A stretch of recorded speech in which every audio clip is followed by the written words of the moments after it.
bismillah alhamdulillah asalaamaaleykum wa rahmatullahi wa barakaatu. seen mbokk la Baye Cissé Mbaye mu Baye Niass. dafa am benn phénomène bu ma gis fan yi maanaam bi tatasta gars yi di ci wax lu bari. dafa am benn mbokk taalibe bu ko dugal dinaa koy faral di gis ci TikTok di ko suivre muy ko yàlla baaxal ko tabe ci xam-xam tamit mu joxe benn yoon ci bi tatasta ma déggit beneen mbokk taalibe boo xam ne ku baax la moom it ku may suivre la moom sax mën naa ko tudd muy sëñ Moustapha Sène bu Xelkom wax ne maanaam tur la woo xam ne tur buy gàttal fan la tur buy rey la rawatina ndaw ñi. Man nag danaa dem lu gën a sori loolu ndax bi tatasta turu cosaan bi Fatiha la 1380 la jàpp 1380 nag am na istixraaj bu leer ci Fatiha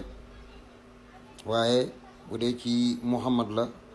boo jëlee 92 que multiplie par 15 daf lay jox 1380 bi nga xam ne moo jàpp bi tatasta muy tur woo xam ne turu karaama la nekkul tur bi ci boppam mooy gàttal fan mais karaama mooy gàttal fan. karaama mooy loo xam ne ku ko def jóg fi. tur bi ñenn ñu yàlla may nee nañ moom la Sëñ Tuubaa jullee géej. tur bi ñenn ci ñi yàlla may nee nañ moom la Sëñ Muntaxa Ndaw dawale woon oto bi ci géej gi. tur bi Baye Ibra Fall Koosi ak suma papa man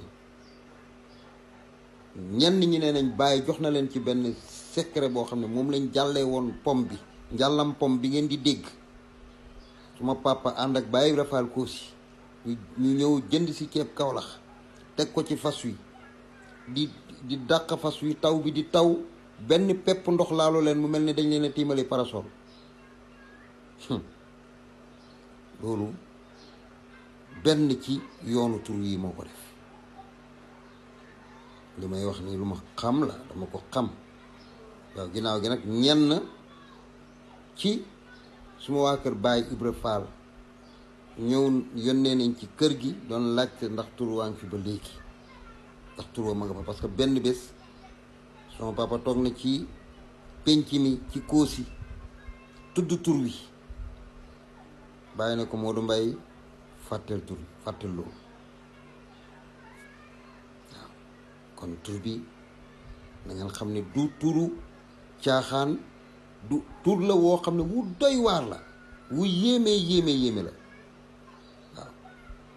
15 Muhammad la moom la taxawee cosaan bi laa wax nag am na nag Muhammad yi am na jalaal